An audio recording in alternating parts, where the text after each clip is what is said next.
começar o Salmos 25. Vamos começar a leitura dele agora na Bíblia. Oração por auxílio divino. Também é um salmo de Davi. E como o próprio nome já diz, oração por auxílio divino, gente. É Davi fazendo uma oração. E vocês vão ver que oração mais completa, que oração mais bonita. Eu não sei explicar direitinho, mas a questão é, esses salmos aqui, ele tem 22 versículos. E esses 22 versículos, eles são organizados, o que se chama de um acróstico alfabético. Eu acredito que eu já falei isso para vocês. Ele foi feito em ordem alfabética. Quando ele foi escrito, tinha essa organização de ser feito versículo por versículo em ordem alfabética. Só que quando foi feita a tradução, não fica em ordem alfabética para a nossa realidade do nosso alfabeto, né? Mas era essa a ideia de Davi, para vocês verem a organização, né, dessa poesia, a organização dessa oração. Então, bora lá. A ti, Senhor, elevo a minha alma. Deus meu, em ti confio.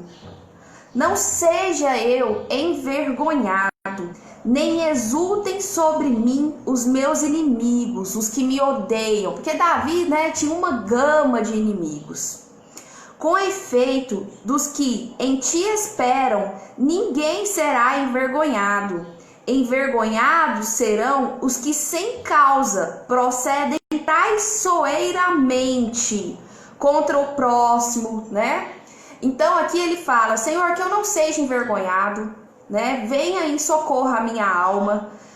E que essas pessoas que me odeiam, esses meus inimigos, que eles que sejam envergonhados. E, gente, mais tardar, mais tempo ou não, como se diz, vai cair a carapuça, né? Acaba que as pessoas acabam sendo envergonhadas, sim, pelos seus atos, por suas atitudes erradas, né? Então você não precisa nem te desejar o mal, porque aqui nesse caso, Davi ainda tinha essa visão de retribuição do mal, né? Com o mal, vamos assim dizer. Mas com a vinda de Cristo, não, a gente não tem nada a ver com isso, a gente entrega. É Deus que sabe o que faz, mas a gente entrega de forma amorosa, não é entregar querendo que a pessoa sofra as consequências, não. Faz-me, Senhor, conhecer os teus caminhos, ensina-me as tuas veredas. Pede, né, para que o Senhor te guie. Senhor, que eu possa conhecer os teus caminhos, que a tua mão me guie. Guia-me, Senhor, na tua vereda e ensina-me, pois tu és o Deus da minha salvação, em quem eu espero todo dia, em quem eu coloco a minha confiança está em ti. Lembra-te, Senhor, das tuas misericórdias e das tuas bondades, que são desde a eternidade, desde sempre. O Senhor é bom, o Senhor é misericordioso. Não te lembre que o Senhor é misericordioso desde sempre, mas não te lembres dos meus pecados. E não se lembre dos meus pecados, então, da mocidade, que eu era inconsequente, nem das minhas transgressões, fruto da minha insensatez, fruto da minha infidelidade para contigo. Mas o Senhor é fiel, o Senhor é bom, o Senhor tem misericórdia para sempre. Mas não se lembre dos meus pecados. Antes, lembre-se de mim. Não olhe para os meus pecados, olhe para mim, não para o meu pecado. Olhe para mim segundo a tua misericórdia e com a sua bondade, Senhor. Olha para mim com compaixão. Olha para mim. Gente do céu, eu sempre muito musical. Isso não é música, isso é música secular, mas é porque vem na mente. E aí, aqui, a música que nós ouvimos no começo, que foi a Raridade de Fernandinho, é até nesse sentido, para que Deus ele não olha para os seus pecados. Ele não olha para os seus pecados, ele olha para você. Se você pensa que você pecou muito, se as pessoas ainda não entendem nada e são confusas porque você era um pecador, porque você era isso ou aquilo, Deus, ele não olha para isso. Para Deus você é uma raridade. Você é precioso. Ele não olha para os seus pecados. Bom e reto é o Senhor. Por isso aponta o caminho aos pecadores. Não, eu falei secular, o olha para mim. A raridade do Fernandinho não é secular não, gente. A raridade do Fernandinho é de Deus mesmo. Porque eu falei de duas músicas.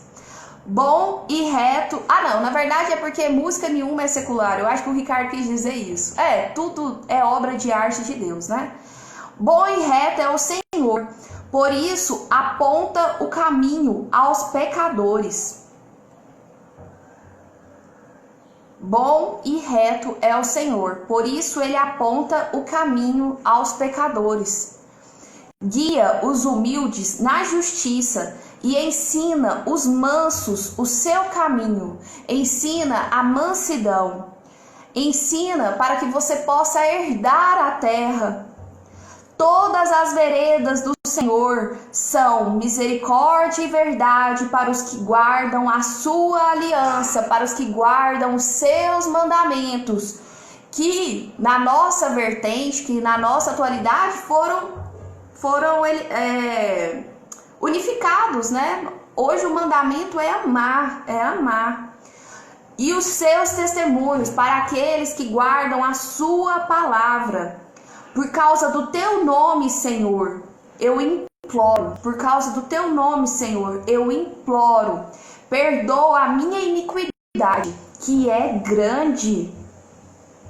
Ao homem que teme ao Senhor, nós já vimos que o temor é sabedoria.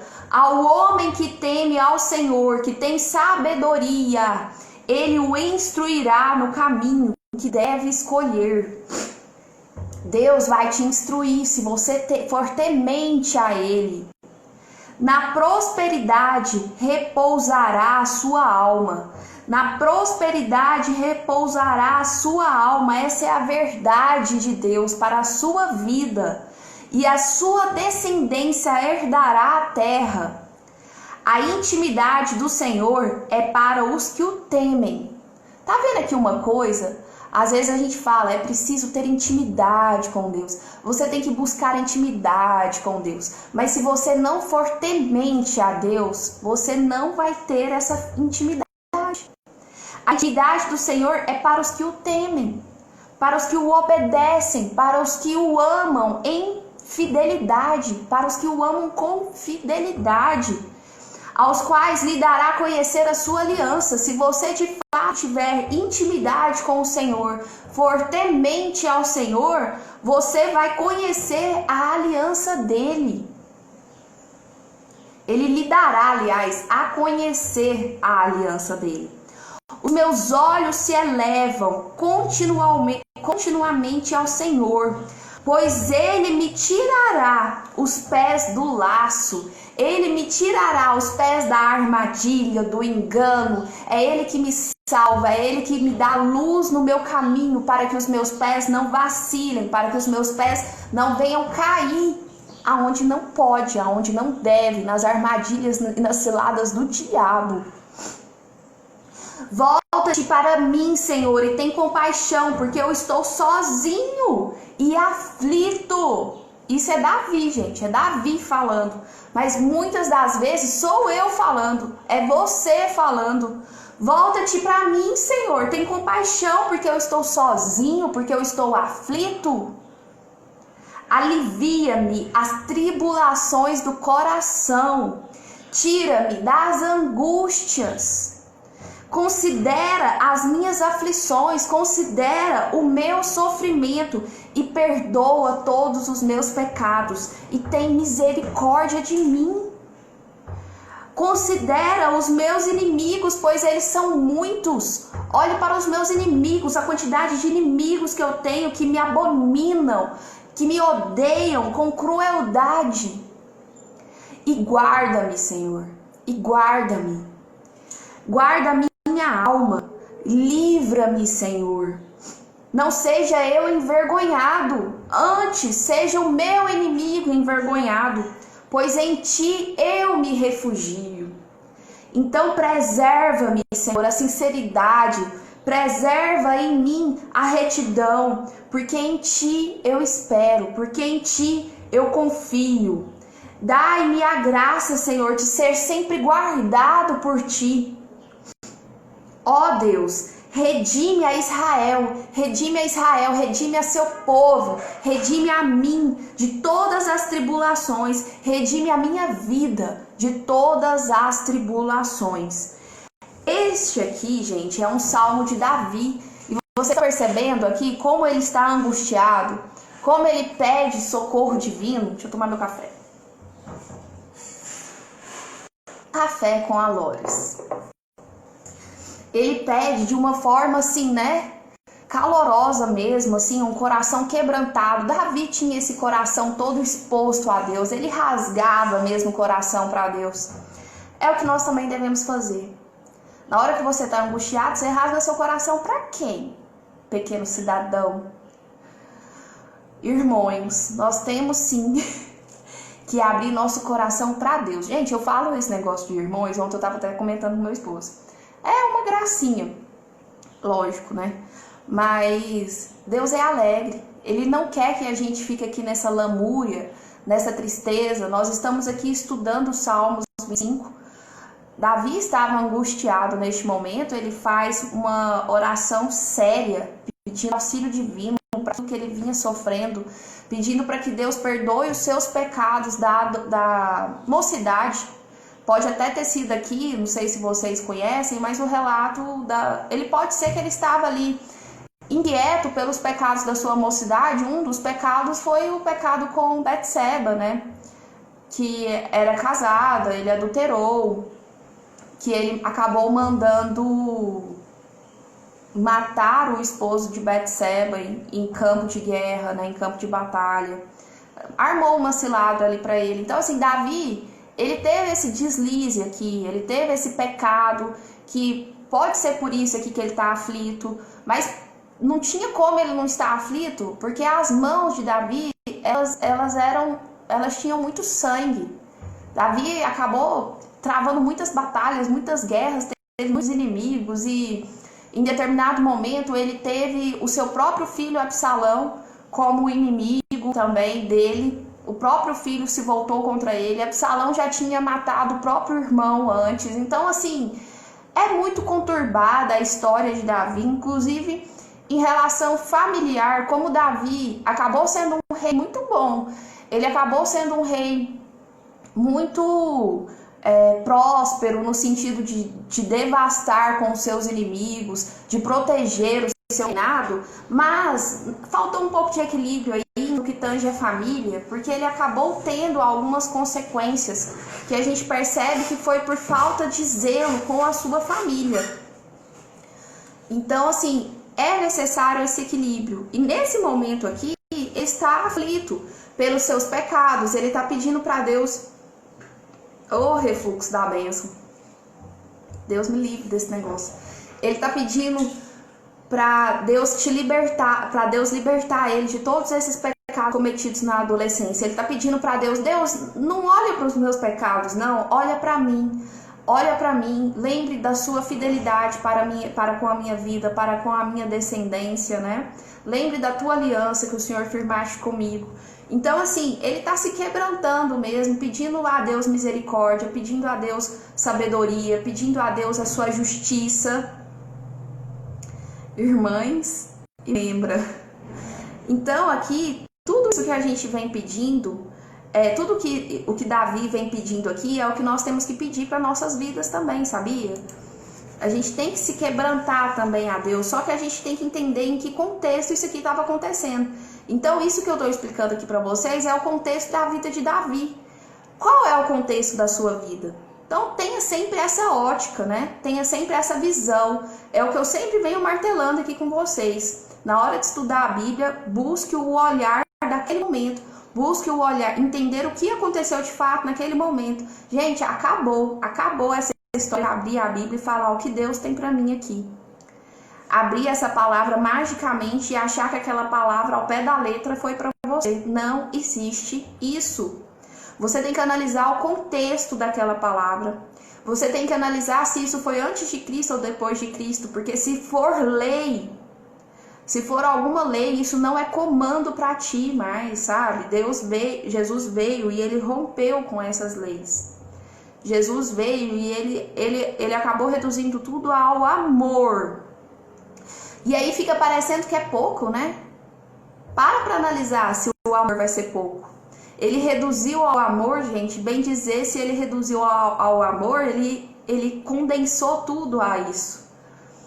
Na verdade, a amplitude é bem maior ao ser reduzido ao amor. Nossa, que dificuldade de falar amor.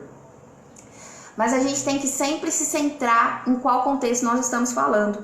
E aqui ele está pedindo para Deus, né, levar todos os seus pecados.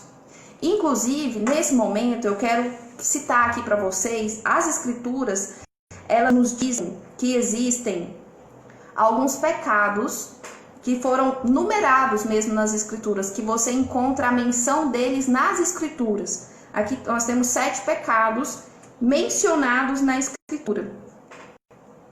Na minha Bíblia, tá, gente? Não briguem comigo. Omissão, o pecado da omissão, 1. O pecado das transgressões deliberadas, os pecados escondidos, que você pensa que está escondido, os pecados ocultos, os pecados da mocidade, os pecados vermelhos como o escarlate e o pecado duplo. Aqui existem menção desses 7 pecados, na minha Bíblia, tá? Só a título de curiosidade. E agora vamos passar para os Salmos 26. Então, olha, o Salmos 25 foi uma oração de Davi frente à angústia que ele estava sofrendo pelos seus pecados. Quem nunca? Quem nunca se angustiou por pensar quais eram os seus pecados? E por não entender que Cristo veio e já levou todos os seus pecados. E por não entender essa aliança que Cristo tem conosco, que já levou consigo todos os nossos pecados na cruz, que já nos libertou, que já nos purificou. Ai, gente. Alguém me ligando. Alguém que não respeita o estudo bíblico me ligando. É um absurdo. Olha só. Esses vídeos não tem edição, depois eles vão pro YouTube e o povo fica pé da vida com essas coisas, né? O que acontece, gente? Eu até me perdi. Ah, sim. Jesus levou naquela cruz os nossos pecados. Só que isso não significa que você pode pecar doidado, tá bom? Isso não significa que você tem que ter uma vida desregrada, uma vida desequilibrada. Deus te deu livre-arbítrio, mas você vai ter as consequências. Você vai sofrer as consequências do seu pecado. Você sofre... tudo de ruim que vem acontecendo nesse mundo são consequências de pecado. O pecado, ele ainda está no mundo. O maligno, o príncipe, né, das trevas ainda está neste mundo. Não tem como a gente negar isso. E o pecado, embora a nossa salvação seja garantida em Cristo, o pecado, ele tem as suas consequências na terra. Ele só não nos impedirá de ser salvos, porque Cristo morreu por nossos pecados. Mas a consequência da morte, a consequência do pecado aqui na terra, ainda existe. Tá certo, Ricardo? Ou eu fiz confusão? Se você quiser me dar uma luz aí, porque o Ricardo, gente, ele entende mais de Bíblia do que eu. E eu entrei nessa história aqui do pecado e nem era a ideia. Vamos para os Salmos 26, senão depois não dá tempo. Agora nós vamos fazer a leitura do Salmos 26, que também é um salmo de Davi, tá? E Davi agora pede um apelo. Então, no Salmos 25 era um auxílio. Agora no Salmos 26 é um apelo de Davi. Senhor, faze-me justiça, pois tenho andado na minha integridade, tenho andado em sinceridade. Davi aqui pedindo para Deus fazer justiça a ele. E eu confio no Senhor, sem vacilar. Eu não preciso, nem sequer me esforçar. Eu simplesmente confio no Senhor e sem vacilar. Eu sei que Tu és por mim. Eu sei que Tu és fiel. Então, Senhor, examina-me. Me examina, Senhor. Prova-me, Senhor. Sonda-me, Senhor, o meu coração, os meus pensamentos. Pois a Tua benignidade, a Tua bondade, eu tenho-a perante os olhos. Eu não cesso de contemplar, Senhor, eu não canso de contemplar a beleza do Teu amor, porque eu tenho visto, eu tenho olhos para contemplar a beleza do Teu amor. E eu tenho andado na Tua verdade. Eu não tenho me assentado com homens falsos, que enganam, que mentem, que são corrompidos. Eu não tenho me assentado com homens dissimulados. Eu não me associo a eles. Aborreço a súcia de malfeitores. Eu aborreço essa gangue de pessoas essas pessoas ruins, essas pessoas malvadas, essas pessoas mentirosas, essas pessoas corruptas. Eu aborreço essas pessoas, porque com eles eu não me assento. Porque com esses perversos eu não me assento. Eu não misturo esse tipo de gente, e aí eles se aborrecem, porque eu não me misturo esse tipo de gente. Eu lavo as minhas mãos na inocência, porque eu tenho uma boa consciência em Ti, Senhor. E assim eu andarei, Senhor. E assim eu continuarei andando ao redor do Teu altar, que é onde eu encontro sentido para a minha vida. E eu vou entoar com voz alta os Seus louvores. A minha vida, Senhor, é um culto. A minha vida é uma oração a Ti. Aqui, Davi entendia que ele tinha que ir lá no templo, que na época não era templo, era ainda tabernáculo. Davi entendia que ele tinha que ir lá no tabernáculo, né, que eram tendas de adoração. Ele entendia que ele tinha que ir ali para louvar e tal. Hoje nós não temos essa necessidade. Hoje a sua vida tem que ser um louvor. Cristo hoje habita no seu coração. A sua vida tem que ser uma oração. A sua vida tem que ser um culto de adoração ao Senhor. Eu amo e proclamar, e você tem que proclamar as tuas maravilhas todas. Você leva aos outros, aos demais, às pessoas que não entendem ainda a proporção, a magnitude, a grandeza de Deus. Vocês levam diante do mundo esta mensagem. Você é o envelope dessa mensagem. Cristo habita em ti. Eu amo, Senhor, a habitação de Tua casa. Eu amo, Senhor, a Tua presença em mim. Davi era a casa, o templo, o tabernáculo, a menção de um lugar. Hoje eu amo a Tua presença em mim. E o lugar onde a Tua glória assiste, a Tua glória está aqui em mim. O meu coração é a Tua morada. Não colhas a minha alma com a dos pecadores. Senhor, não veja a minha alma como a alma dos pecadores, nem a minha vida como a vida dos sanguinários. Não veja a minha vida como a vida daqueles que corrompem, que são vingativos, que são mentirosos. Não veja a minha vida dessa forma, porque em minhas mãos não há crimes, não há crimes. Salva-me, Senhor, salva-me, Senhor. Não me deixe misturar com essas pessoas, não veja eu misturado com essas pessoas. Eu estou livre disto. E cuja destra está cheia de suborno. Não me deixe misturar com essas pessoas que estão no crime, que estão subornando outras pessoas. Não me deixe cair no engano, não me deixe cair na corrupção. Quanto a mim, Senhor, quanto a mim, porém, eu ando na integridade. Eu ando na sinceridade. Então tenha compaixão de mim. Livra-me, livra-me do laço do passarinheiro, livra-me da corrupção, livra-me do engano, tenha compaixão de mim. O meu pé está firme em terreno plano, no Evangelho. O meu pé está firme, o seu pé como pessoa pós-Cristo está no Evangelho, está firme na palavra de Deus. O pé de Davi estava firme em terreno, em lugar específico. Nós não precisamos mais desse lugar específico.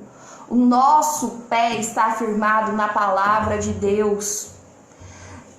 Davi ainda fala em terrenos planos, nas congregações. Não! No nosso caso não são congregações. No nosso caso é na verdade, no amor, na misericórdia. O seu pé está firme no Evangelho, na palavra de Deus, na verdade, no amor, na misericórdia. E é assim que você bendirá ao Senhor. E Davi, naquela visão, daquela época, antes de Cristo, o meu pé está firme no terreno, o meu pé está firme na congregação. E assim eu bendirei o Senhor. Você bendirá o Senhor com a sua alma, com a sua vida, com a sua ação. Não é simplesmente numa religião, numa igreja. Sempre façam esse paralelo. Aqui nós encerramos o Salmo 26 também.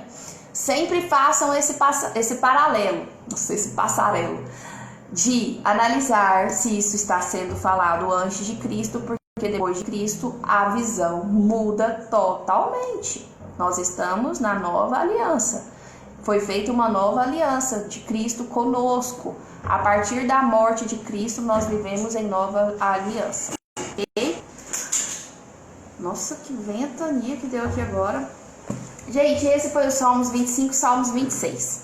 Agora nós vamos partir aqui para as explicações dos Salmos 25, dos Salmos 26. Vocês perceberam que tanto num salmo como o outro, o que está acontecendo aqui? Uma pedida por justiça, né? A justiça adverte, o salmo faz bem para a saúde.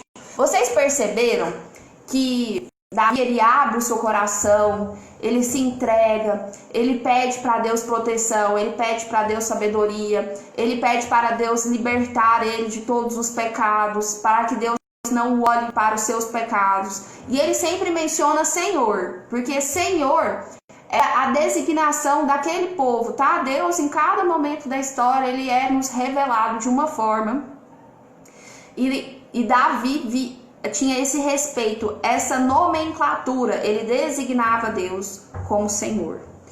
No Salmos 26 já expressa a confiança que ele tinha em Deus, de que Deus era justiça, de que Deus era proteção, de que Deus ia libertar ele do envolvimento com corruptos, do envolvimento com mentirosos, do envolvimento com pessoas vingativas, desse envolvimento do mal, que ele seria sempre reto, andaria pelos caminhos do Senhor, seria piedoso também, seria misericordioso.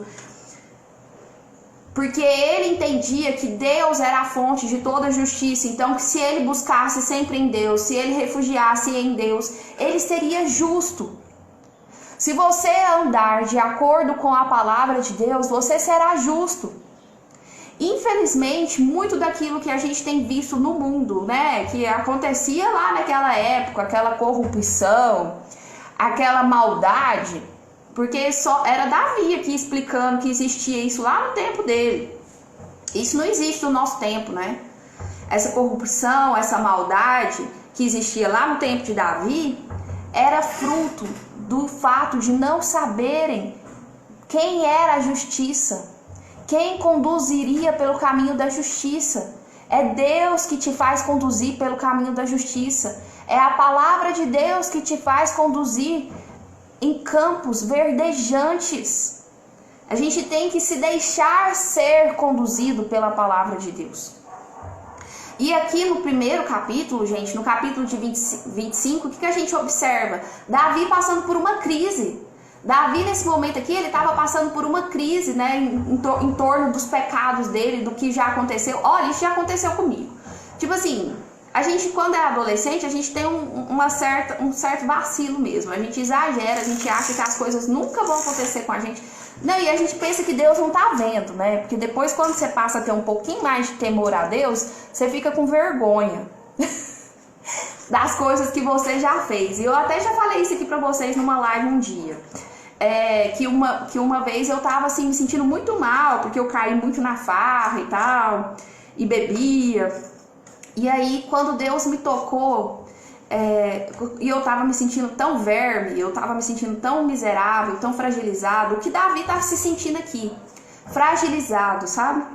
E eu me sentia tão indigna da presença de Deus, e eu me sentia, nossa, eu pensava, Deus não gosta mais de mim, Deus me abandonou. Porque eu pequei feio e bastante. Eu errei feio e bastante. E aí, Deus falou comigo profundamente que Ele me ama. Ah! Ele me ama. Ele me ama tanto, tanto, tanto. Ele me ama tanto. Foi só isso que Ele me falava. Eu te amo tanto, eu te amo tanto. E é mais ou menos o que passou na música que eu coloquei no início também, da raridade. Para Deus, você é raridade. Ele não olha para os seus pecados. E Deus, gente, Ele não suporta um coração arrependido. No momento em que você se coloca aos pés de Deus, no momento em que você se curva e se mostra arrependido pelas coisas que você já fez, Ele não vê. Ele não vê mais. Na verdade, Ele não vê. Ele não vê os seus pecados, Ele só vê você. Aqui na palavra fala que Ele não vê os pecados de Davi, Ele vê Davi. Ele vê o seu coração, Ele vê os seus pensamentos, Ele vê as suas atitudes, as suas ações. Você realmente mudou? Você realmente se arrependeu? Quais são suas ações agora frente ao seu arrependimento? Quais são as consequências também do que você aprontou? É lógico que as consequências virão. O pecado, ele gera consequência, ele só não te gera mais... ele só não vai te gerar mais morte. A morte, porque Cristo levou sobre a cruz os nossos pecados e nos deu salvação, e salvação eterna. Mas a consequência do pecado ainda existe, gente. Não tem como a gente negar. E assim, a consequência do pecado, ela acaba diminuindo cada vez mais a nossa esperança. A consequência do pecado, ela acaba diminuindo, ela vai manchando, ela vai corrompendo o seu coração. E aí você esquece quem você é. E o pecado, ele é como se ele fosse uma teia de aranha, ele vai escurecendo o seu coração, de repente você não sabe mais quem você é. Você não consegue entender quem você é em Cristo. Mas, quando você tem esse arrependimento, Deus não olha para o seu pecado. Entenda isso, Deus não olha para o seu pecado. Como a Débora disse, Ele lança tudo no mar do esquecimento. E aí o que a gente percebe aqui, gente, em relação a Davi nos explica que para ter saúde emocional, você precisa de ter equilíbrio espiritual.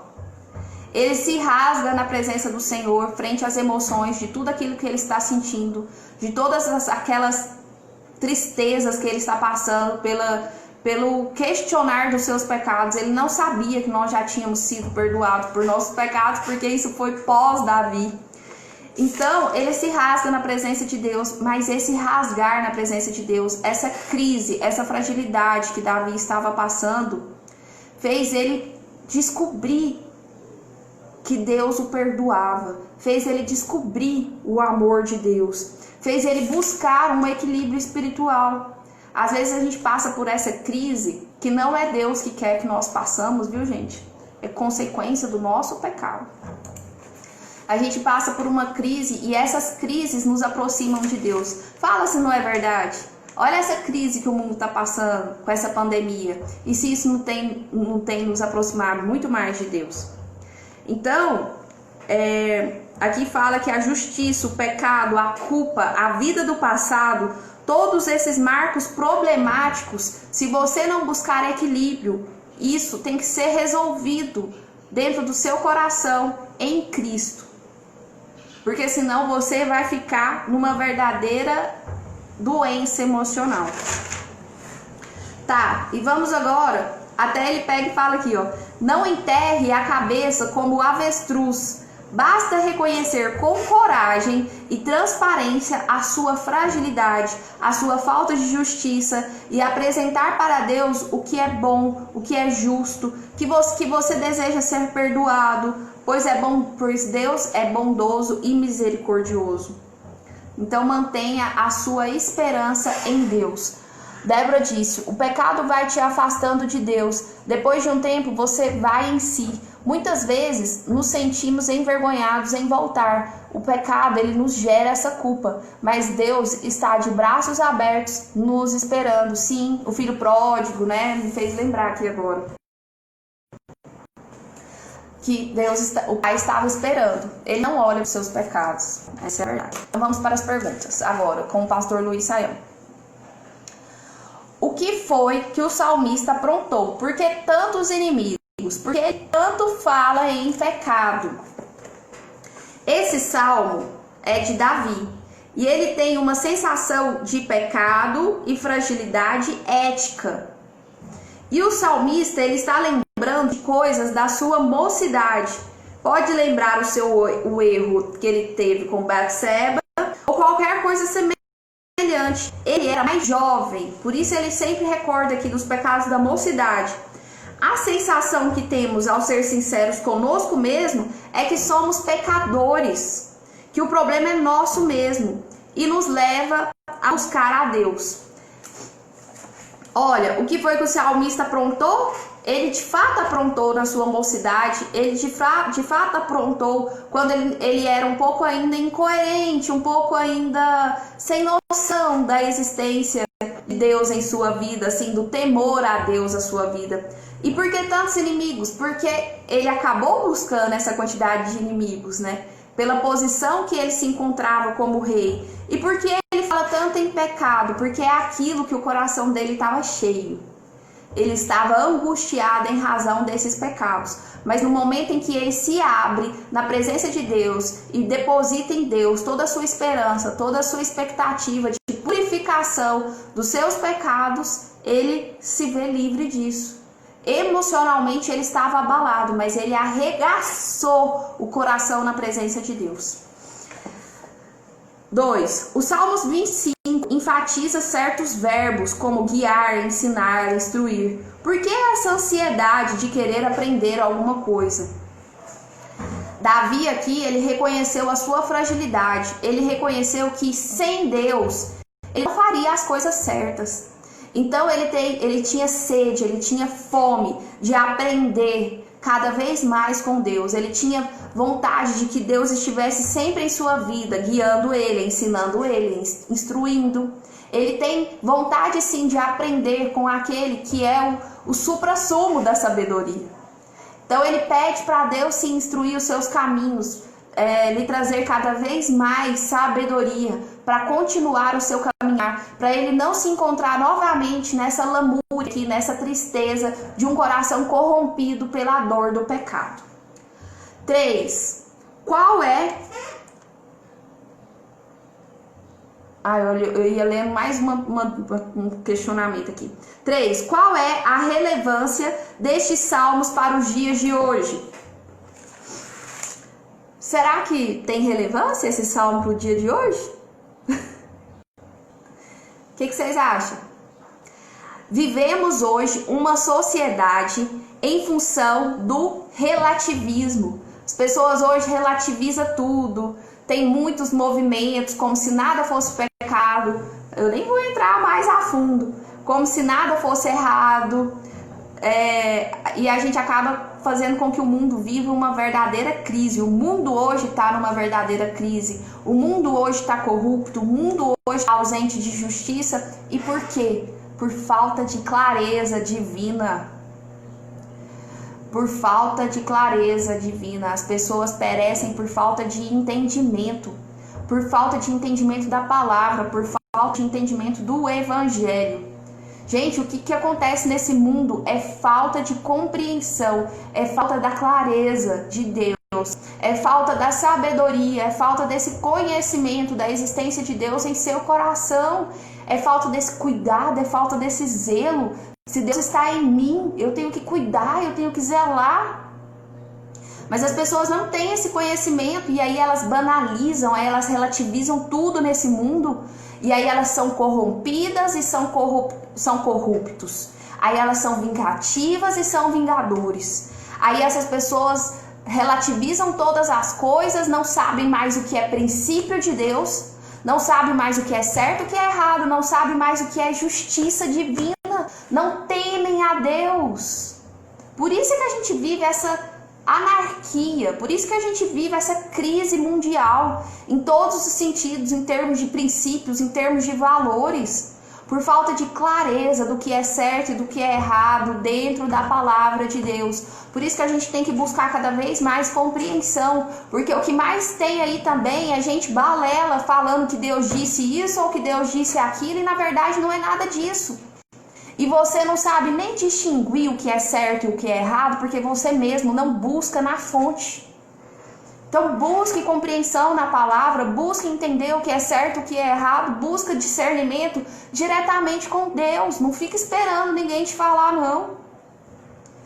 Saiba o que é certo e o que é errado para alcançar justiça na vida. Para ter justiça no seu caminho, para ter clareza no seu caminhar, ok? Pergunta 4. O Salmos 25 parece que termina de uma forma estranha.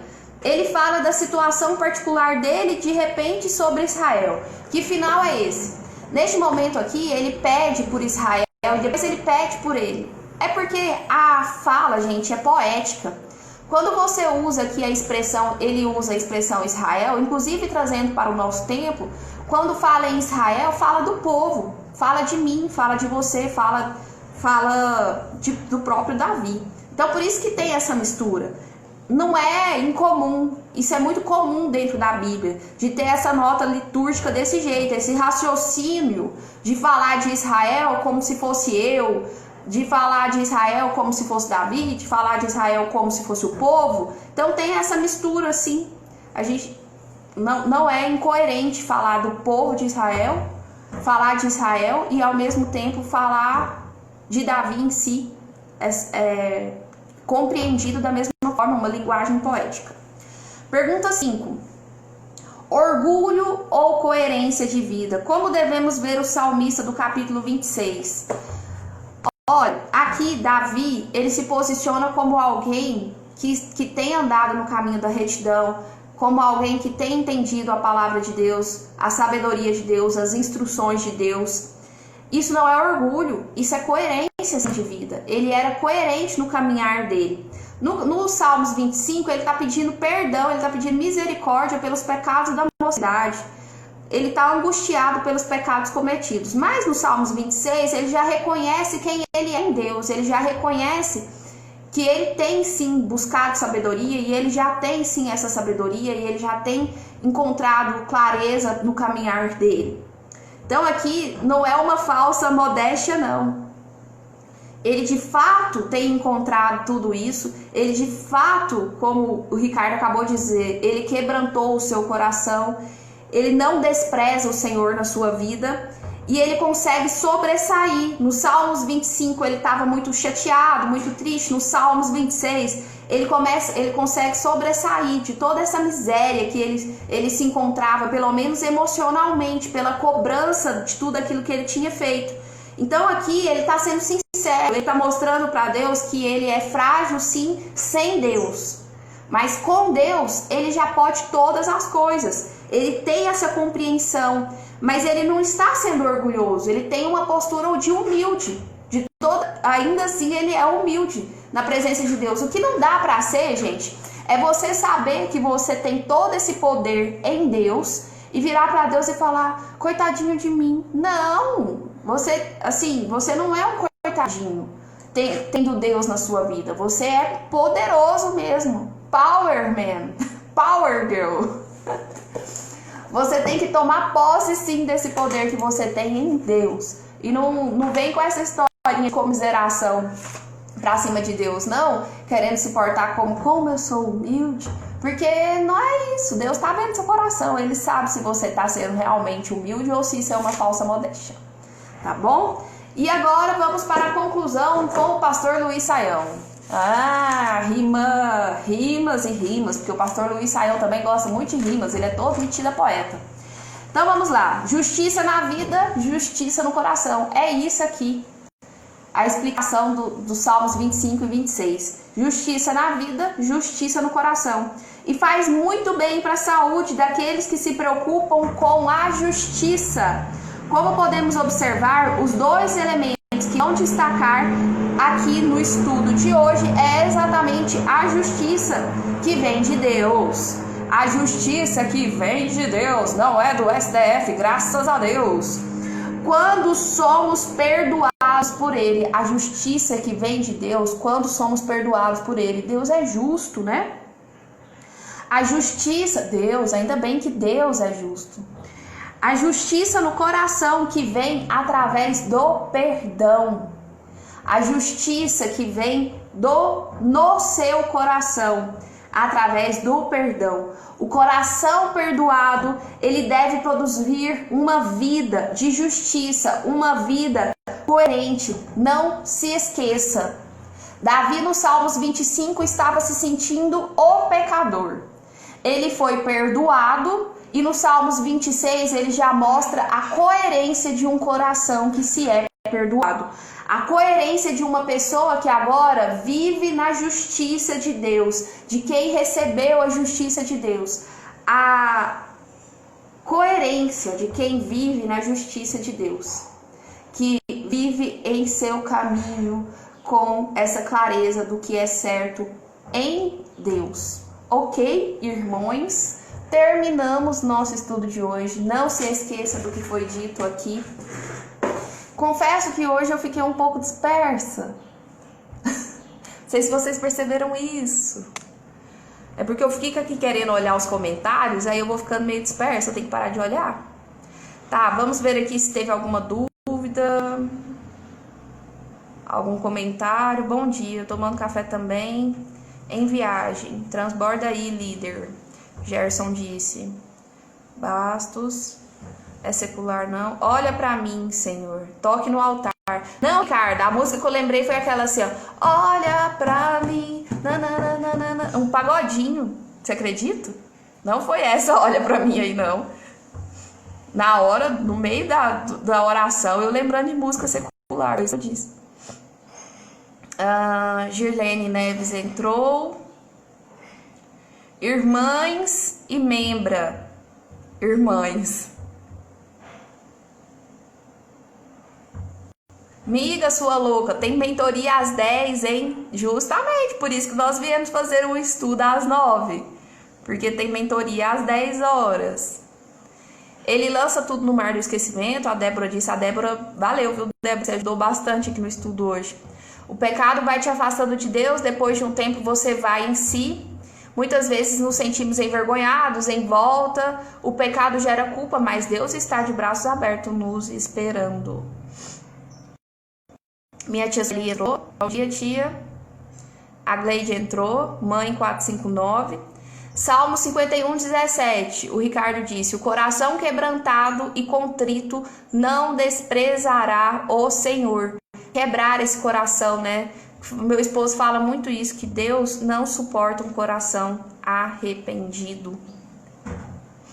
Não sei se meu esposo fala isso ou se isso está na Bíblia, né? Porque senão eu fico falando assim, meu esposo diz, e na verdade está na Bíblia. Gente, então foi isso nosso estudo de hoje. Eu espero que vocês tenham gostado aí. Perdoem se eu falei alguma asneira.